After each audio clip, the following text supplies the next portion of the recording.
On a vécu longtemps dans l'illusion, on a construit au 19e, au 20e siècle, l'illusion que l'homme allait tout maîtriser à travers les mathématiques, la logique, etc. Et pour une part, c'est vrai.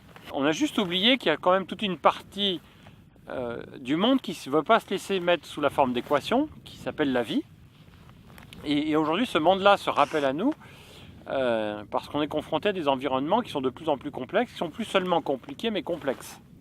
Or, confronté à des problèmes compliqués, ce dont on a besoin dans les grandes lignes, c'est de plus d'expertise, ou la bonne expertise, et un peu plus de temps, et puis de faire collaborer les experts ensemble, et de ce travail-là va ressortir la compréhension de l'ensemble de la problématique à laquelle on est confronté, et puis va ressortir aussi le chemin à suivre, parce que les experts, après avoir tout analysé, nous sont arrivés à la conclusion avec un degré de certitude fort que si on fait comme ça, puis comme ça et comme ça, alors on obtient tel résultat. Seulement, l'environnement de l'entreprise, il était parfois simple et souvent compliqué, et c'est plus le cas aujourd'hui. Pour moi, aujourd'hui, l'environnement de l'entreprise, il est parfois compliqué et souvent complexe. Et ça, c'est plus qu'une nuance.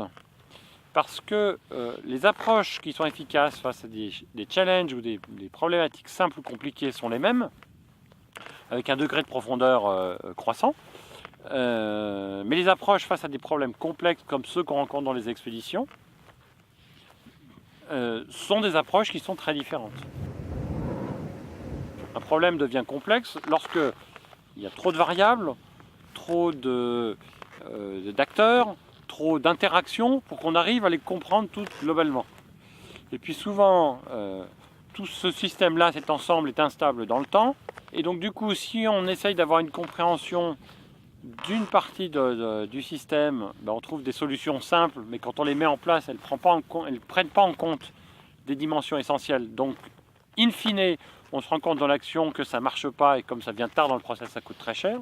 Soit on essaye d'avoir la vision globale du système, et là, il y a tellement de variables et tellement de trucs, tellement d'éléments, tellement d'interactions, qu'on n'est même pas sûr de les connaître tous, qu'on n'est pas sûr d'avoir les curseurs pour agir sur les unes ou sur les autres. Et quand on essaye de modéliser tout ça, on arrive dans des usines à gaz qui sont inutilisables. Face à des problématiques complexes, ce dont on a besoin, c'est pas seulement de plus d'expertise et de plus de temps. Ce dont on a besoin, c'est notre meilleure intuition collective. Et donc il y a beaucoup de gros mots là-dedans, parce que d'abord il y a intuition, on va piloter l'entreprise par l'intuition.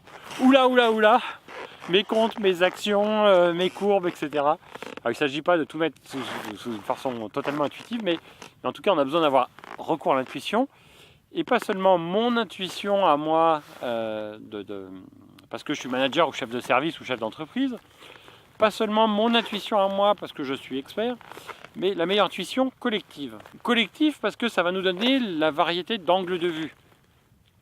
Donc face à un problème complexe, on a autant besoin de la vision stratégique du grand patron que du dernier ouvrier sur la machine qui serre les boulons, que de la vision du client, que de la vision des fournisseurs. On a besoin de la vision de tout le monde. Et on a besoin de méthodes spécifiques qui nous permettent d'avoir la certitude d'accéder à 100% de l'intelligence du point de vue de la situation de chacun des acteurs.